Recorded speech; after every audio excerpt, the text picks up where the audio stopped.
Third level, जैसा कि इसके नाम से ही पता चल रहा है कोई थर्ड लेवल है। किसकी कहानी है? अरे जैक फिनी ने ये कहानी लिखी है। इसके राइटर कौन है? Jack Finney. बड़ी आसान कहानी, कुछ भी नहीं है इसके अंदर भाई। चार्ली नाम का एक नौजवान है, 31 साल के आसपास की उसकी उम्र है, 31 ईयर ओल्ड चार्ली है। वो अमेरिका में रहता है और सन 1949 के आसपास की कहानी, 1949 के आसपास की कहानी। अब 1949 में उसके साथ क्या हो रहा है चार्ली के साथ, कि उस दौरान ना वर्ल्ड वॉर 2 हुआ था, 1939 से 45 तक चला था, 39 to 45 चला था, ठीक है ना, बताया ना तुम्हें। तो इतना ज्यादा वॉर हो रहा था, वायलेंस हो रहा था, तो वो ना भागना चाहता था वॉर से, फियर से, ये जो डर होता है इससे, स्ट्रेस से, वो इन सब चीजों से भागना चाहता था।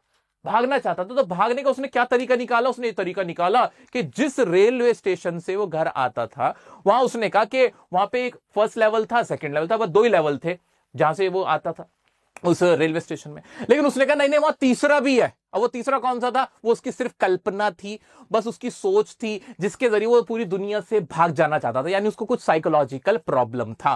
क्लियर है? तो ये सब क्यों कर रहा था? क्योंकि वो दुनिया की सच्चाई से, कड़वी सच्चाई से भाग जाना चाहता था। ये इसकी कहानी, बस और कुछ भी नहीं है इसमें। आओ चलो इसकी कहानी सुना देता हूं यार। क्या है इसके अंदर? कुछ भी तो नहीं है।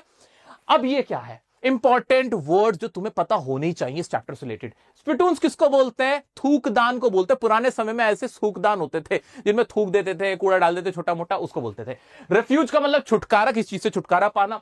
फ्लिकरिंग का मतलब लाइट ऐसे फ्लिकर करती है ना, टक टक टक टक, उसे फ्लिकरिंग कहते हैं। फ्राउन होता है बहुत गुस्से में, ऐसा मुंह बना के कोई देख लेता है, उसको फ्राउनिंग कहते हैं। एस्केप, ये इंपॉर्टेंट वर्ड है, सबसे इंपॉर्टेंट वर्ड इस चैप्टर का, एस्केप। कौन एस्केप करना चाहता था? चार्ली एस्केप करना चाहता था। क्यों करना चाहता था? अभी पता चल जाएगा, वैसे तो मैंने तुम्हें बता ही दिया है। क्लियर है? आओ जल्दी से इसको खत्म कर लेते हैं मेरा बच्चा।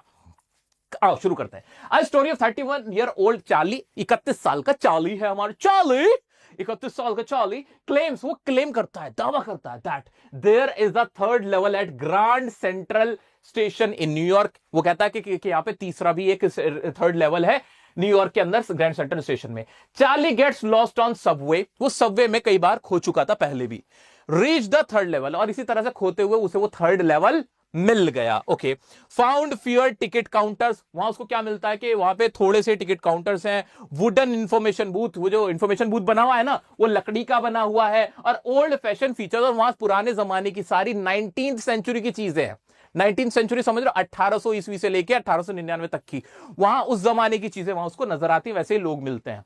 Next day took his wife, अपनी वाइफ को भी लेके जाता है। एक्सचेंजेस $300 करेंसी और $300 करेंसी एक्सचेंज भी कराता है। But did not find the corridor, लेकिन उसको वहां का रास्ता ही नहीं मिलता थर्ड लेवल का, जहां से वो भाग जाना चाहता था। ठीक है, he can't find out the corridor. Charlie's friend Sam Vanern also disappeared. उसका एक साइकोलॉजिस्ट, साइकेट्रिस्ट फ्रेंड होता है सैम वेनर, वो भी अचानक से गायब हो जाता है।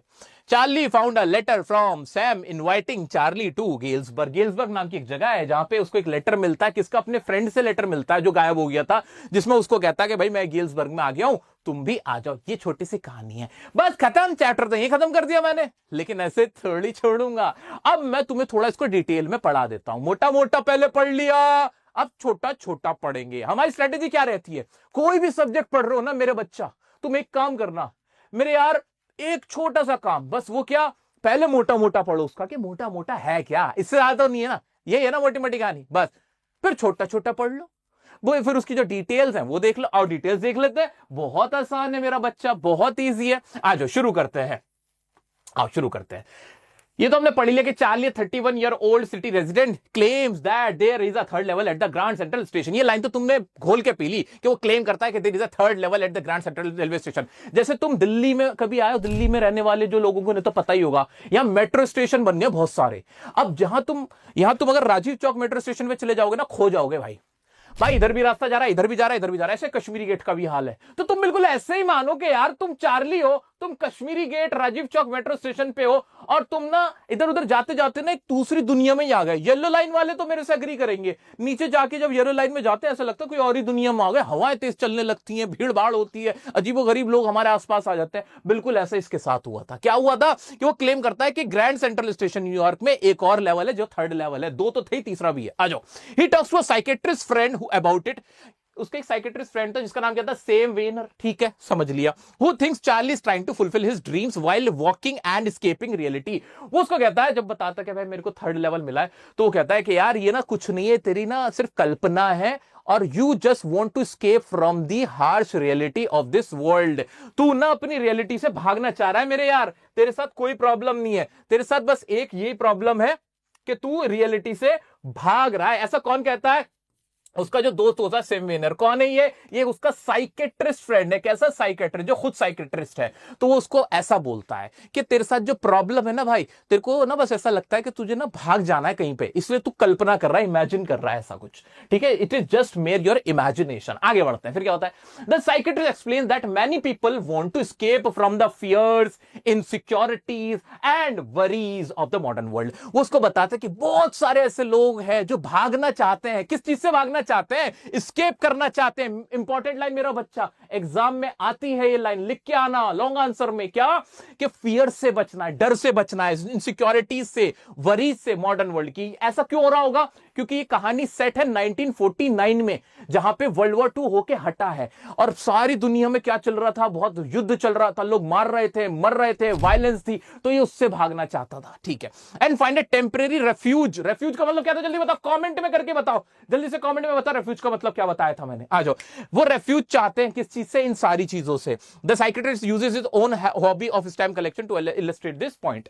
साइकेट्रिस्ट इसमें अपनी स्टैम्प कलेक्शन की हॉबी को भी एक्सप्लेन करता है कि भाई कैसे वो एस्केप करते हैं। लोग स्टैम्प कलेक्शन करके भी एस्केप करते हैं, बचते हैं। जैसे हम सब भी ना कहीं ना कोई एस्केप चाह रहे होते हैं कि कुछ टाइम के लिए क्रिकेट खेल लें, कुछ टाइम के लिए गेम खेल लें, कुछ टाइम के लिए नॉवेल पढ़ लें, इस तरह की चीजें कर लें। The psychiatrist uses his own hobby of stamp collection to illustrate this point. जो साइकेट्रिस्ट फ्रेंड सैम विनर, वो क्या कहता है कि जो चार्ली तुम्हें जो आदत है ना स्टैम्प कलेक्शन की, जो तुम्हारी हॉबी है, ये भी एक तरह का एस्केप ही है, ताकि कुछ देर के लिए तुम पूरी दुनिया भूल जाओ। ऐसे वो एग्जांपल देखो, उसको समझाता है। आगे बढ़ते हैं, important line. Charlie finds the Grand Central Station confusing at times. कई बार चार्ली ना जो ग्रैंड सेंट्रल स्टेशन में, उसमें कंफ्यूज हुआ था। कैसे कैसे कंफ्यूज हो जाता था? अरे जैसे तुम हो जाते हो कश्मीरी गेट मेट्रो स्टेशन पे पहुंच के, राजीव चौक मेट्रो स्टेशन पे पहुंच के तुम कंफ्यूज हो जाते हो, इसी तरह से चार्ली भी कंफ्यूज हुआ था। And has gotten lost on the Subway a few times. कई बार सबवे पे वो रास्ता भूल गया था, भटक गया था। Once he ended up in the lobby of the Roosevelt Hotel. एक बार तो रूजवेल्ट होटल के अंदर जाके निकला था, और एक बार अनदर टाइम ही found himself 3 blocks away from an office building. भाई अपने ऑफिस बिल्डिंग से 3 ब्लॉक्स दूर जाके कहीं निकला था। तो यानी वो कंफ्यूज हुआ था पहले भी। अब तीसरी बार क्या हो रहा है, या तीसरी बार कह रहा हूं, इस बार क्या हुआ इसके साथ, आइए देखते हैं। However, during his latest trip, he gets lost again and ends up on the unique third level. लेकिन इस बार जो भटका है ना, तो तीसरे लेवल पे जाकर निकला है। आगे बढ़ते हैं। Charlie walks through a silent hallway, turning left and going downhill until he reaches an old station that looks very different from the 2 familiar levels. Charlie जाता जाता है, ऐसे नीचे जाता है, टुक टुक टुक टुक टुक टुक टुक टुक, देखता हुआ जा रहा है, रास्ता नहीं मिल रहा, टक टक टक टक, अपनी हैट पहन रखी है, कोट पहन रखा है, और चलता हुआ जा रहा है चार्ली, टुक टुक टुक टुक। नीचे देखा, अरे ये कहां में आ गया, और वो थर्ड लेवल पे जाके पहुंचा। उसे कैसे पता चले थर्ड लेवल है? भाई कुछ चीजें वहां देखी होंगी। क्या चीजें देखी, आइए देखते हैं। This small room has fewer ticket counters. Exam का क्वेश्चन है यार, वो ये लाइन तुम्हें याद रखनी है। मेरे साथ साथ बोलो, लिखो यहाँ पे क्या था वहां पे। fewer टिकट काउंटर्स थे, ट्रेन गेट थे, and a wooden information booth था। और जो इंफॉर्मेशन का जो डेस्क होता है ना, वो लकड़ी का बना हुआ था। ओल्ड फैशन फीचर थे, जैसे कि वेवरिंग गैस लाइट थे, ब्रास स्पिटन्स थे, ब्रास के वो थे थूकदान, स्पिटन्स हमने अभी पढ़ा था ना। हाँ, ये सब वर्ड्स लिखते जाओ, एग्जाम के वर्ड्स है मेरा बच्चा। विच remind Charlie of the architecture from the 1800। उसको तब का कब का लग रहा था ये? 1800, वो जो 19वीं शताब्दी थी, 1800 से लेकर 1899 तक के दौर के, ये सब कुछ उसे लग रहा था। He sees people wearing outdated clothes, और जो लोग कपड़े पहने हुए थे वो भी पुराने जमाने के कपड़े थे। एक आदमी आता है, वो अपने जेब में से ना, अपने पॉकेट में से, ऐसे वास्कट की पॉकेट में से क्या निकालता है? सोने की घड़ी निकालता है। बड़ी बड़ी मूछें थी, मुस्टैच थी, बड़े बड़े साइड बोन्स थे। ये जो कल में होती है साइड बोन्स, बड़े बड़े साइड बोन्स थे। वो उन सबको देखकर ना हैरान होता है कि ये तो ओल्ड फैशन क्लोथ्स हैं। आज आगे बढ़ते हैं। He sees people wearing outdated clothes and checks a newspaper called The World. Important word, जल्दी से एक साथ सब लोग कमेंट में लिखो। न्यूज़पेपर का नाम क्या था? The world. वो एक न्यूज़पेपर देखता है, न्यूज़पेपर का नाम था दी वर्ल्ड। उसमें डेट क्या पड़ी हुई थी? Date is June 11, 1894। और वो किस वक्त में था? 1949 में। भाई 1949 में मैं देख रहा हूं कि अखबार पे डेट लिखी है 1894। मैं तो ये चक्कर खा के गिर जाऊंगा, है ना। आ जाओ। When Charlie tries to buy 2 tickets, he realizes he needs to use old currency. अब वो जाता है टिकट काउंटर पे, जरा 2 टिकट देना। तो जो वो टिकट देने वाला होता है वो ना उसकी तरफ ऐसे देखता है, वो जो क्लर्क होता है, क्या तुम मेरे को क्या बेवकूफ समझ रहे हो? वो सोचता है कि कोई ये ना बहरूपिया है और ना मेरे को झूठे पैसे दे के ना टिकट लेना आया है, क्योंकि उस जमाने की करेंसी अलग थी और अब की करेंसी अलग थी। चार्ली तो 3rd लेवल पे आ चुका था, 1800 ईस्वी में आ चुका, 1800 ईस्वी कहना गलत होगा, 19th सेंचुरी में आ चुका था, ये कहना ज्यादा सही रहेगा, ठीक है ना। अब क्या होता है, he had always dreamed of travelling to Galesburg. अभी गेल्सबर्ग इंपॉर्टेंट वर्ड है, इसके अंदर ये सबसे इंपॉर्टेंट है। क्या? चार्ली के केस में गेल्सबर्ग नाम की जगह बड़ी अच्छी है। गेल्सबर्ग क्या है? एक बहुत क्वाइट प्लेस है, क्वाइट प्लेस है जहां पे शांति है, ट्रैंक्विलिटी है, ब्यूटीफुल है। एग्जाम में बच्चे क्वेश्चन पूछ सकता है कि गेल्सबर्ग क्यों जाना चाहता था? क्योंकि वहां पे पीस है, ट्रैंक्विलिटी है, वो ब्यूटीफुल है, और सारी चीजें भी पता चलेंगी और क्या क्या, ठीक है। लेकिन गेल्सबर्ग है कि एक प्लेस है जहां चार्ली जाना चाहता है। क्यों जाना चाहता है? क्योंकि भाई जहां वो अब है ना 1949 में, वहां वॉर है, वायलेंस है, फियर है, स्ट्रेस है, वो सबसे दूर भागना चाहता है। तो चार्ली ना 2 टिकट खरीदने की कोशिश करता है, लेकिन वो टिकट नहीं मिलता उसको। वो गेल्सबर्ग के टिकट खरीदने की कोशिश करता है। अब गेल्सबर्ग के बारे में क्या, विद हिज वाइफ लूजा। अब चार्ली की वाइफ जो है उसका नाम क्या है? लूजा। अब लूजा के साथ वो गेल्सबर्ग जाना चाहता है। क्यों जाना चाहता है? A town he remembered as wonderful with big houses. वहां बिग हाउसेज है, लार्ज लॉन्स है एंड ट्रीज है। बिग हाउसेज है, लॉन्स है, ट्रीज है, ट्रैंक्विलिटी है, पीस है, ये सारी चीजें वहां है। The area has long summer evening and a relaxed atmosphere which appeal to him. वहां पे उसको बहुत आकर्षित करती है वो जगह, क्योंकि वहां पे ये सारी चीजें मौजूद है। इंपॉर्टेंट वर्ड्स है, इंपॉर्टेंट लाइन्स है, याद रखना मेरा बच्चा। आगे बढ़ते हैं। अब during lunch the next day, अगले दिन लंच के टाइम पे चार्ली क्या करता है? ही एक्सचेंजेस $300 फॉर ओल्ड करेंसी। $300 को ना ओल्ड करेंसी में चेंज करा लेता है, यानी 1949 में जो करेंसी थी उसको 1894 की करेंसी से रिप्लेस करवा लेता है, खरीद लेता है उस जमाने की करेंसी। क्या होता है? He is not bothered by the fact, उसको फर्क नहीं पड़ता इस बात से। बॉदर्ड बाय द फैक्ट, मेरे बच्चा लिखो ये लाइन, इंपॉर्टेंट लाइन, एग्जाम में आने वाली लाइन है ये, क्वेश्चन पूछा जाएगा। Why he was not bothered? Bothered मतलब परेशान होना। उसको इस चीज से फर्क नहीं पड़ता that the amount only comes to $200। भाई $300 उसने दिए आज की करेंसी के, और पुराने नोट उसको कितने मिले? सिर्फ 200 ही मिले। ऐसे समझ लो ना, जो पिछले डिमोनेटाइजेशन से पहले के जो नोट होते थे 500 रुपए वाले, तुम आज उनको एक्सचेंज कराने लग जाओ, बिल्कुल ऐसा समझो। तो तुमने दिए कितने आज के जमाने के? तुमने दिए 500, बदले में मिले तुम्हें 300। लेकिन तुम कहोगे यार ये तो नुकसान हो गया, लेकिन चार्ली को इस बात से फर्क नहीं पड़ रहा था। क्यों नहीं पड़ रहा था? ये एग्जाम में क्वेश्चन आएगा। Why? Because he wants to go to Galesburg with his wife Louisa. अपनी वाइफ लूजा के साथ कहां जाना चाहता है? गेल्सबर्ग में। क्यों जाना चाहता है? वहां पे क्या है? वहां पे ट्रीज है, बिग लॉन्स है, और वो वहां ट्रैंक्विलिटी है, ब्यूटीफुल है गेल्सबर्ग, जो अभी हमने देखा था। क्लियर? हाँ सर जी, आगे बढ़ जाओ। फिर क्या होता भाई? अब तो ओल्ड करेंसी आ गई, अब तो खरीद लेगा। However, he can't find the corridor. उसको वो कॉरिडोर ही नहीं मिलता, यानी वो रास्ता ही नहीं मिलता जो 3rd लेवल पे उसको ले जाए। वो खूब ढूंढता है अपनी वाइफ के साथ भी, लेकिन उसको नहीं मिलता। When his wife finds out, she tells him to stop searching. वो कहती है अरे जाने दो, छोड़ो ना, नहीं मिल रहा तो नहीं मिल रहा, छोड़ दो, ये सब बंद कर दो। उसके बाद क्या होता है? चार्ली बंद कर देता है रास्ता ढूंढना 3rd लेवल का।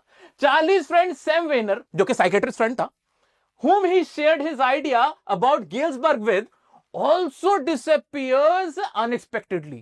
बस उसका दोस्त भी गायब हो जाता है अचानक से। उसके सारे क्लाइंट उसका इंतजार कर रहे होते हैं, उससे कनेक्ट कर रहे होते हैं, उसके घर वाले, वो लेकिन गायब है। वो कहां गायब हो गया? And his wife spends unexpectedly and his wife spends weekends looking for him. और उसकी बीवी उसको ढूंढ रही है, कहां गया भाई, कहां गया। Charlie inherited the hobby of collecting stamps from his grandfather. Charlie को तुम्हें पता ही था, शुरू में बताया था कि उसको स्टैम्प कलेक्शन का शौक था। अब चार्ली को पता चला मेरा दोस्त गायब हो गया, लेकिन उसे नहीं पता कहां गायब हुआ, क्या हुआ। देखते हैं क्या हुआ उसके साथ। One day, एक दिन, while going through his stamp collection, he discovers a letter addressed to his grandfather in Galesburg। एक दिन वो स्टैम्प कलेक्शन ऐसे देख रहा होता है, तो उसको एक लेटर मिलता है जिसपे उसके ग्रैंडफादर का नाम लिखा होता है, उसको एड्रेस किया जाता है, ठीक है।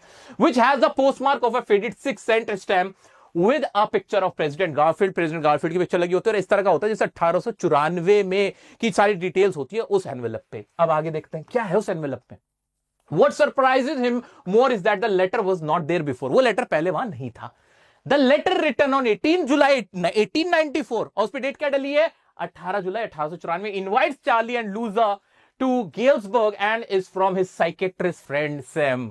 भाई सैम ने लेटर भेजा हुआ था किसको, चार्ली को, जहां वो बोल रहा था कि मैं तो यहां गिल्सबर्ग में आ गया हूं, बहुत अच्छा है, तुम भी आ जाओ और लूजर को भी ले आओ, ये बहुत अच्छी जगह है। और इस तरह से उसको इनवाइट कर रहा था। कौन? वो उसका साइकेट्रिस्ट फ्रेंड। ठीक है। Sam mentions in the letter that he has moved to Galesburg and invested $800 in old currency bills for his business. और उसने ये भी बोला कि मैंने $800 बिजनेस में इन्वेस्ट कर दिए, यहां पर आके करेंसी को एक्सचेंज करवा लिया है।